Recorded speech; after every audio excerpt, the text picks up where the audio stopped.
So when it comes to factors affecting elasticity of supply, there are two main ones. The first one is dealing with the time horizon.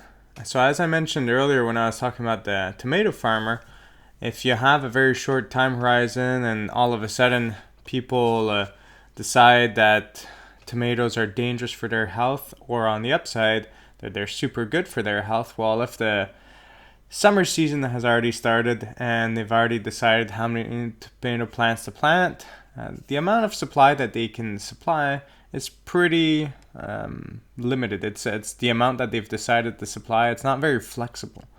So in the very short term, their supply is very inelastic. It cannot change so much. But over time, if they realize that a lot of people now demand more tomatoes than before, or if we think of almond milk, and all those new products, kale and different things like that are becoming more popular that weren't really common in the grocery stores in the past, well, it's easy for them to adjust over time and say, we're going to sacrifice more area to produce these crops. So time horizon has a big impact, especially with farming and other industries. There's also the flexibility of producers to change the amount of goods they produce.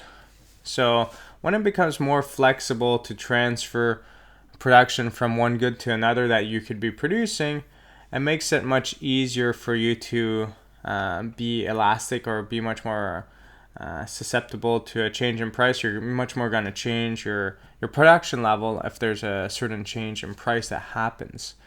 So this situation here would be much more elastic if you're much more flexible. But if you're not flexible at changing your production because of the time horizon or whatever else, well, it makes you more inelastic. So if you think of Ford or another producer producing big trucks or SUVs and everything else, and the price of oil were to go up tenfold or something else for some weird reason, we would have the situation that regardless of fall in demand, because these are gas guzzling cars, the supply would not really change if these are already in production, unless they could kind of flexible, they could kind of change the motor, make it much more efficient, but still keep the body and so on and so forth.